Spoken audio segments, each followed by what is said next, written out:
One of the things that you had mentioned that you'd said in our previous interview, and you'd said in other to other outlets as well, is that Playboy inspired you to want it to get into the sex and modeling and glamour business.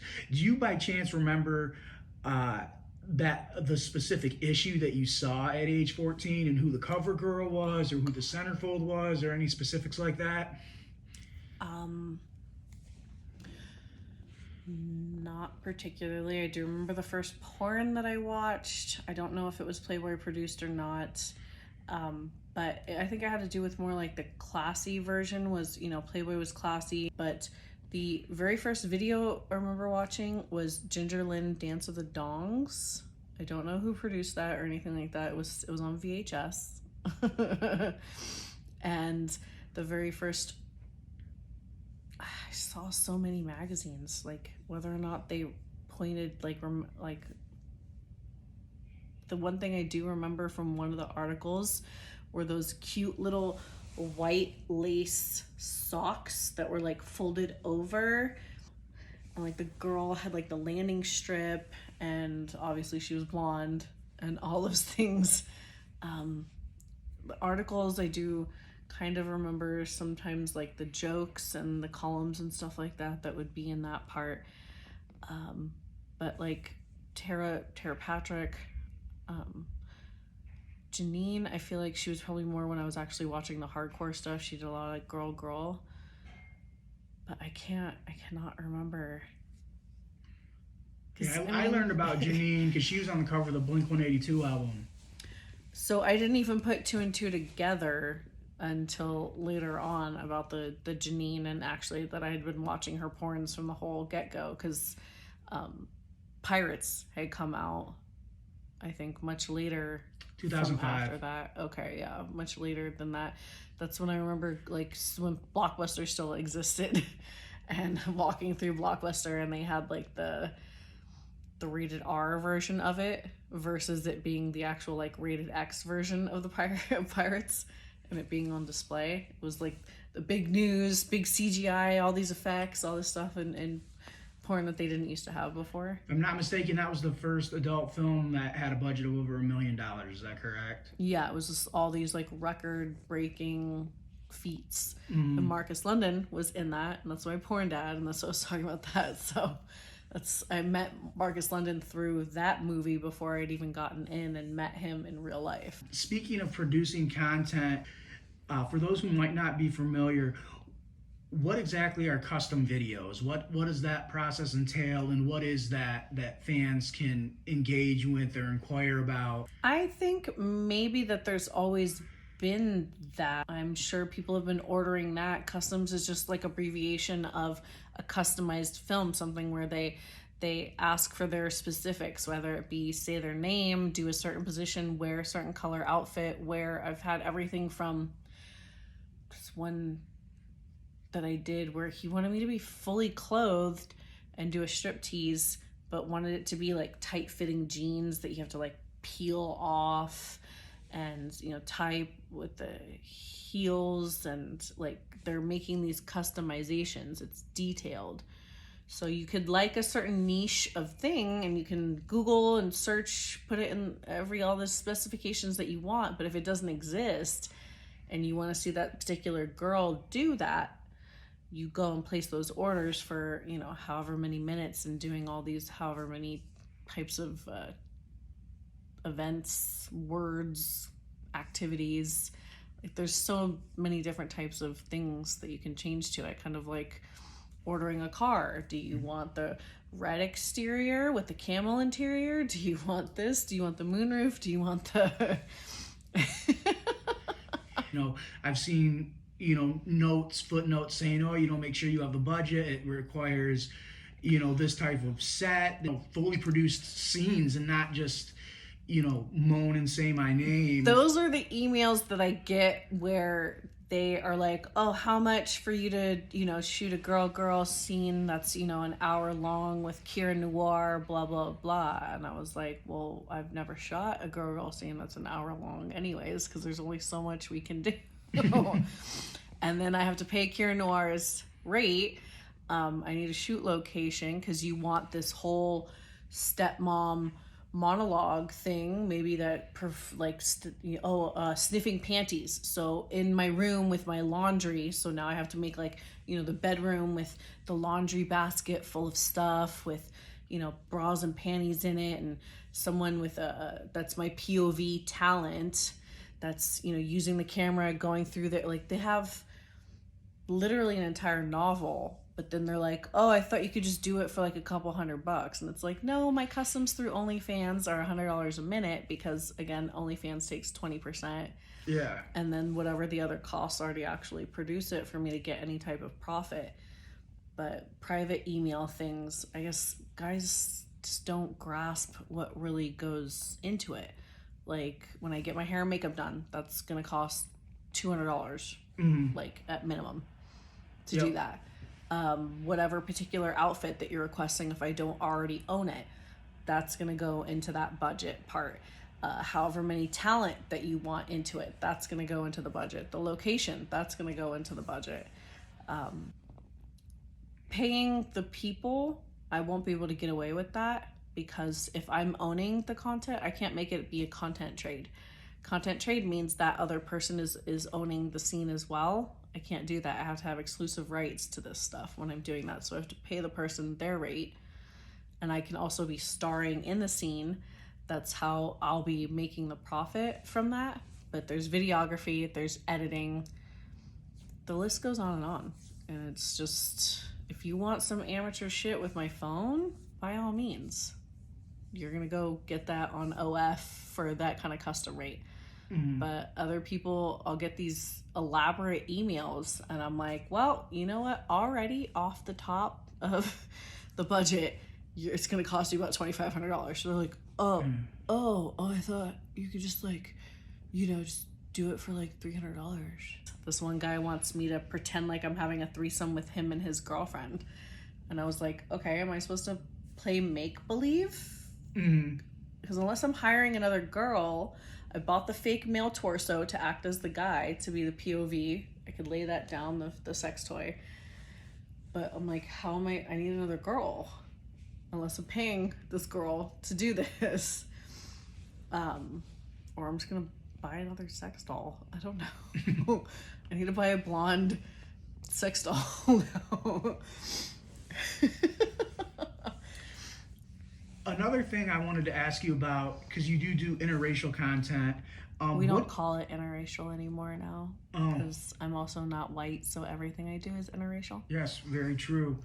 I have seen stuff on your site that's labeled as such. That's why I use that term. It's an old hashtag. No worries. That's why we have the magic of editing. AVN actually took that away from, well, we don't need to edit it also, but AVN just took all those categories away, and that's actually a double-edged sword for a lot of talent that maybe, the Asian girls that have that, whatever that slang term that's probably derogatory that I'm gonna say right now, the yellow fever that guys have when they're into the Asian fetish type of stuff, and that you're not supposed to be fetishizing a race, and certain production companies that don't call it that, or the fact that it's racist for girls to charge more to have sex with people of certain races, but it should really just be called a big dick tax at this point.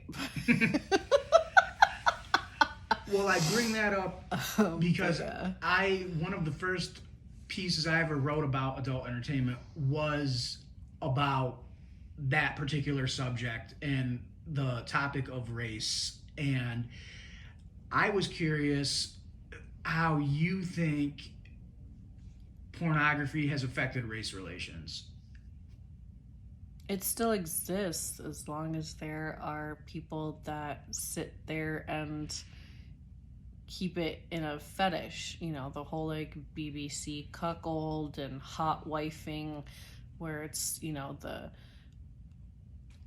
predominantly white males are gonna have smaller dicks anyways than black males. I'm sorry. But yeah, like for instance, my fucking stepdad was like, oh, whatever, you could do whatever you want as long as you don't have sex with a black guy. And I was like, wait, what? he was a racist, clearly. It's just like, give sex, a dick is a dick. I don't care what color it is. Like, I fucking tasted the goddamn rainbow. Okay. But I have dealt with the race play. You know, there's age play, there's all those other kinks, fetishes, and things like that where they want you to drop the N-bomb. They want you to say those types of things. And that really shouldn't be a fetish. They've tried to advance it, and AVN thought they were doing a good thing by taking the IR category and all of the Asian based movie categories for the awards taken away. But that really just hurts the performers that maybe wouldn't get a chance to win awards against all the rest of the other fucking girls. Like, if they were in their niche, I really haven't even been booked for any of the Latina stuff, even though I am Hispanic, because I'm not fucking chola enough. Like, I don't fucking know. I don't speak Spanish. I don't, you know what I mean? They always want to put you in a box. Right now I'm in the MILF box, obviously. Within the industry, it's, are you teen? Are you this? Are you that? So it is a double-edged sword that we are trying to make advancements regarding that, but then at the same time, it'll hurt people from having their fair chance at being able to get their accolades, accomplishments. You've been very vocal just on social media and just in some of the apparel you wear about some of the music you're really into. The Ramones, Slipknot. I know you quoted a System of a Down lyric in an interview you did one time. How has music impacted your job? Well, I mean, you can't have copyrighted music in porn, but if it were up to me, I would love to have a soundtrack of music that would definitely help the sex feel better. Normally in my own private life, I do definitely put on like whatever music for the mood, that's sexy time, or whether it's something, you know, back in my party days that would help the experience, whether it was back in my rave days or even most recently with like mushrooms, music and stuff like that. Sounds better, obviously. Feels better listening to it, all those things. But music, I guess, they always want you to like do a slow dance for an intro for a video, but there's no music actually playing in real life. They're like, oh, we're just gonna, you know, cut in the non-copyrighted music and edit later on. When we're doing Pretty Girls, which is just like the pictures, sometimes the photographer will be playing music or something that'll like get us in a mood or get us a vibe to like have us feeling ourselves and try to pose better. I could twerk with or without music, so, but I mean, what's your favorite song to twerk to? Oh God, I don't have a favorite song. It's gotta be, I do everything from, you know, like Cardi B's music to, you know, Hispanic music, more Bad Bunny and things, like all kinds of beats, Ursher maybe, or just like, I do let the music just tell me how to move. I can't say that I'm like a really good dancer or anyway, like I can't put together an entire like choreographed production for you, but I can make my body move to the music in certain ways. You are going on the Groove Cruise. Wish me luck. Who are you looking forward to seeing there? 96 hours of EDM music on a ship in the middle of the Caribbean. It's going to be the 20-year anniversary and my 40th birthday. So I figured go big, go home. There's actually like a little go-kart racing track on the ship. It's like humongous. It's going to be like Tiesto, Diplo. I'm excited to see Excision. I haven't seen like that kind of like, you know, headbangers, freaking EDM shit. I'm not gonna throw my back out because I'm too old for that. But you know, I don't break the rails, that kind of stuff. But I did see Excision, you know, years ago. So I am excited for all the different bands, or not bands, DJs that are more mainstream, because this year when I went, it was a lot of the smaller, lesser known, more intimate type of DJs this time around. It got introduced to some new people that I'd never even heard of before too. I wish that I could remember who they were, because it was a very long weekend with a lot of alcohol.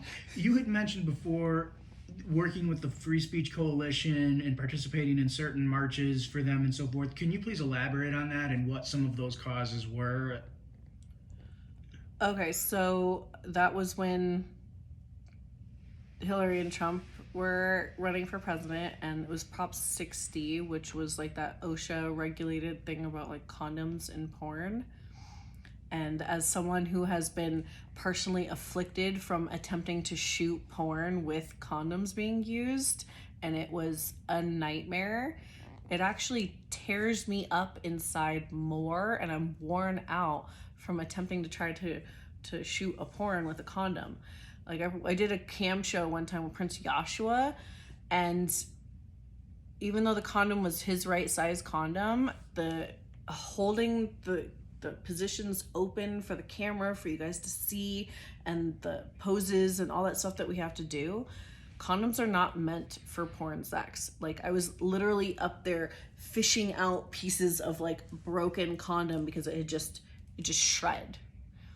And also you can't use certain lubes on condoms. You cannot use silicone, you cannot use coconut oil, you shouldn't use baby oil as lube at all. And can't sit there and be like spitting on it, because fucking taste of condoms are disgusting. So you don't want to give a blowjob with a fucking condom on either. There's just so many negative things. We get tested every 2 weeks. If anything, it's going to cause more damage and abrasions that can make you susceptible to getting infections and stuff like that within the vaginal wall being disrupted by a condom. So I felt so strongly about this that I was like, oh hell no, I'm not going to be able to keep on shooting if we're going to have condoms in it.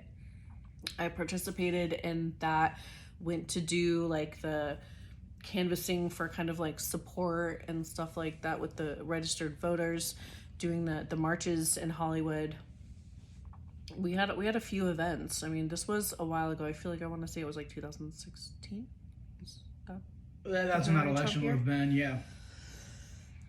So yeah, that was a while ago. I remember going to the election party, and we were all celebrating that Prop 60 had gotten overturned, and then the party went from celebration to as quiet as a funeral, because then Trump got voted.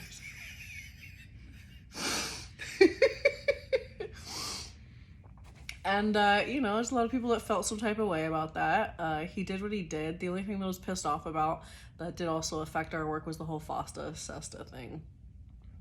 For those who aren't familiar with that, what exactly is that? Oh god, that's just like a whole nother thing about the whole decrimming sex work and the sex trafficking, and it's, yeah, that's a whole nother divulging. You can Google FOSTA SESTA. It took down a different increment of money for other people that shouldn't have been affected in that manner. Whatever two consenting adults do is up to them. What is a question or subject you don't get asked about that you wish you would?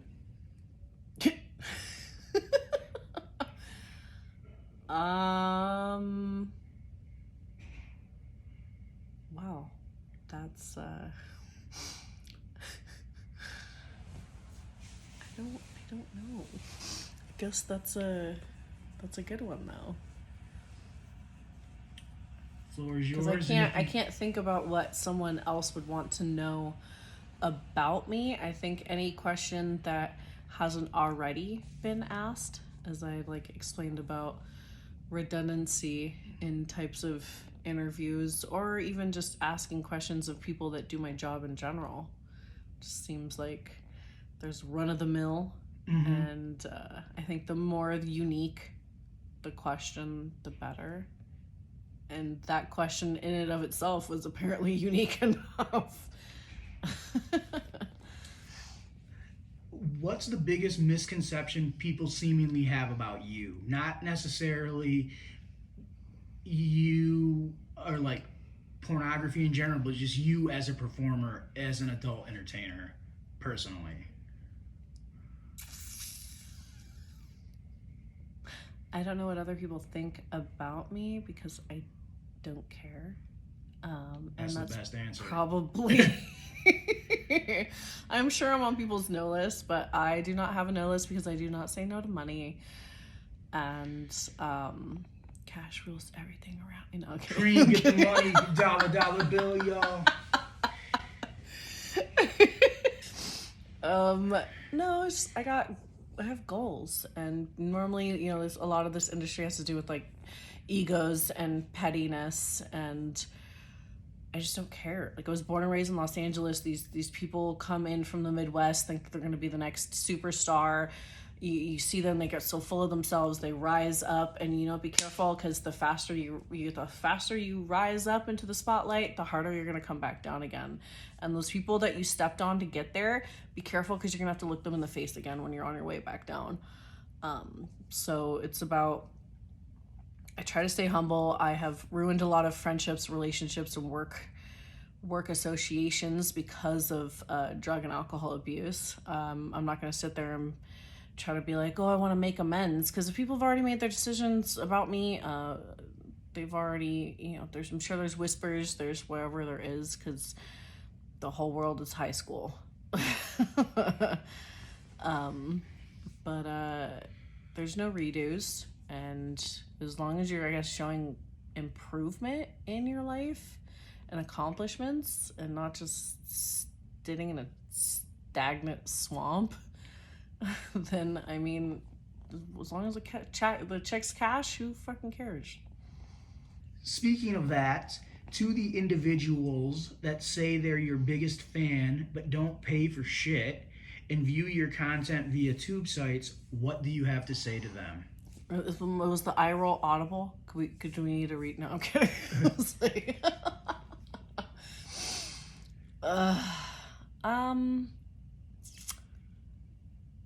I don't even think I have anything to say to them, because I'm still going to charge you to talk to you right now.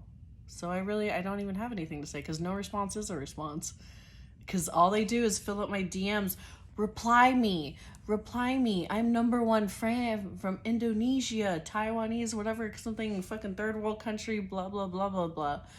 And they're like, send sexy video, this and that. Or I love all your XNXX, blah. And I'm like, okay, cool story, bro. I'm like, no. On your last live show, you said something to the effect of, we didn't accomplish much. I respectfully beg to differ. You were interacting directly with fans, and there's definitely something to be said for that. It is important to do. As I'm sitting here with my, Capricorn minds of the whole cash rules, everything around me, you can't put a denomination on that, on interacting with the fans, because they do need that. They need to know that you are still a human being and that you're not a robot, or else you just get shit on, like people that seem to think that you're not a real person and that you're just this robotic whole cum dumpster. Just like, so that it is very important to do that and establish relationships. There are fans that have been there since day one. I still follow them on my Twitter. They probably still have my fucking personal number if they're that OGs too. People that I've met at conventions, they'll get the free picture instead of having to wait in the line with everybody else, because they've literally invested over a decade of time and support and like honest investments in my work. It's just not like, oh, this bitch is hot, let's fucking go get a picture. I'm like, they'll like come up at the conventions and like just take a picture of my ass, and I'm like, bro, this is Sheena Ryder, not just this. You could fucking take a picture of all of me and crop it out and do what you will with it, but I am more than just a singular part of my body. And those fans that understand that, and actually do know who I am, it's rewarded. There's something worthwhile to that. And talk is cheap. If you have to sit here and tell me that you're my number one fan, guess what? You're not. Talk to me about the content creator that's using your video as a reference to work with them. I don't want to shit on people that are trying to get in. Obviously, I got in. I got a little bit of assistance. I didn't do it on anyone else's coattails, but I do get constantly contacted by people. Oh, this is going to be my big break. I want to get into the industry. I was hoping you could help me. I get those emails all the time, people that are trying to do it for free. This particular incident and an individual paid my rate for a booking, got booked professionally, and had done shoots with some other people, but they've been doing it for 2.5 seconds. And they think that they can just watch porn and understand how to make porn, and it's not. It's not the same. You need a mentor. You need to do proper research, and you need to invest in your equipment, in your production, and cutting corners and thinking that you're just going to pay a girl for the day to tell her to do whatever you want her to do and she's just going to comply. It's not what it works. We're not cattle. We are not slaves. We are people. We are producers, and we know what we're doing. You can't roll up in here with 3 weeks of content creator experience and tell us you're going to run the game. I know that the adult entertainment business is not always easy. What keeps you motivated if and when you get discouraged? As someone that, when I was struggling again for the second time with drug and alcohol abuse, that I had a mental breakdown. It was during the COVID corona time, and I worked so hard. I finally got nominated for MILF Performer of the Year, but it takes a toll, and that self-care is very important.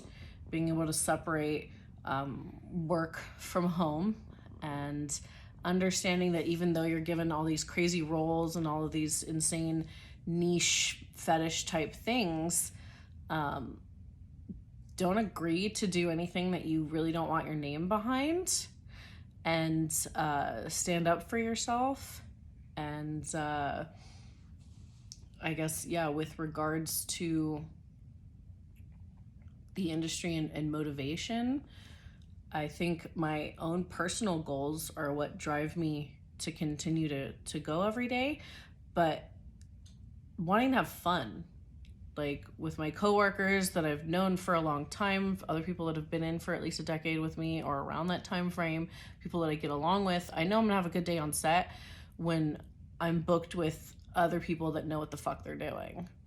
When I don't have to carry the entire scene because maybe my coworkers don't know how to memorize a script or don't know how to act. Those are the good days. Those are the good times. Those are the ones where I'm like, okay, it's all worth it. The bad times, I'm getting paid to have sex. At the end of the day, I'm still going to be grateful. There's other people that have to drive in their miserable cars and their miserable commutes to their miserable cubicles and are working for the man and the patriarchy and to put money in other people's pockets. And if that's not what makes you happy, it'll take a bigger toll. So I think I'm definitely still happy. This is literally the longest job I've ever had. So I mean, how has your career in adult entertainment improved your life? Money. That's a fair answer. Because again, as my own family said, my mom was like, well, can't you make that much money doing something else? And I was like, Mom, you don't understand. It's like when I used to work in the medical field, medical assistant getting paid $20 an hour, my paycheck after 2 weeks was $1,225. I make that much in a couple hours on my OnlyFans. I can make more than that in a day on set. I can make yeah, they don't understand. They don't get it. The goal is, to not have to work anymore. Where if I get a production company big enough that I just pay everyone else to be in the movies instead, that would be awesome. I don't know. The goal is always just to get my shit together. That's admirable. If I've learned anything, we're always like, we want to get there. In my experience, for what it's worth, there is no there. Yeah, you always want more. Yep.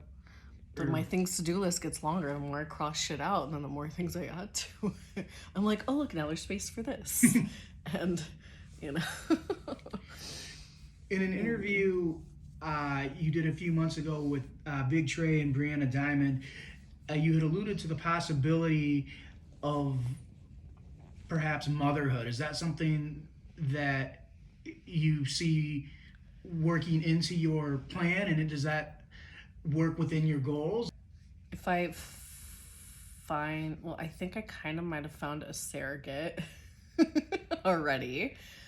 This girl that's in her early 30s that says she loves being pregnant, and she won't even charge me the $50,000 that people normally get charged to be a surrogate. But it's the procedure to even get my eggs to put into her body to begin with. There's so many more costs into that and a lot more planning. I should have frozen my eggs a long time ago.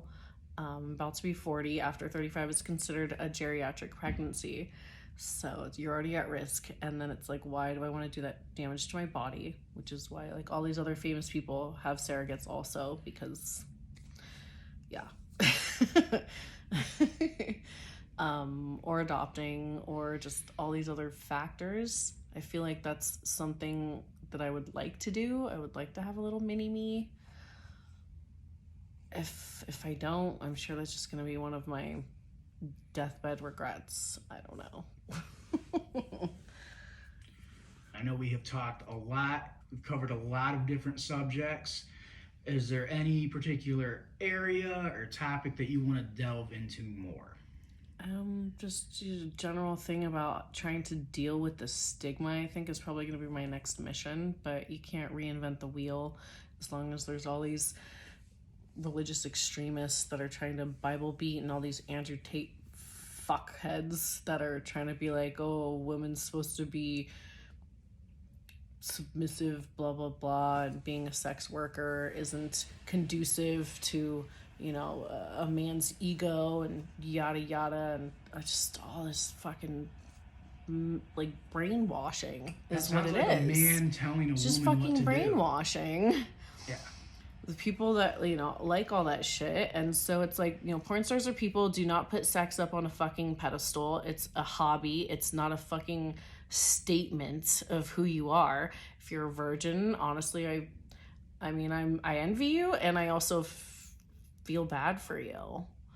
Women that have never had an orgasm in their lives.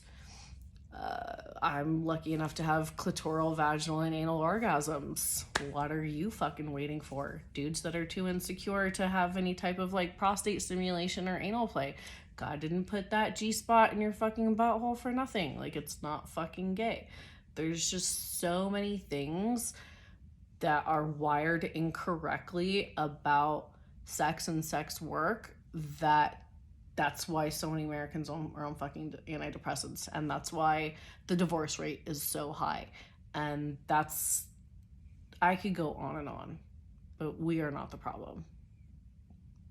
Religion is. No, I'm kidding. I was like...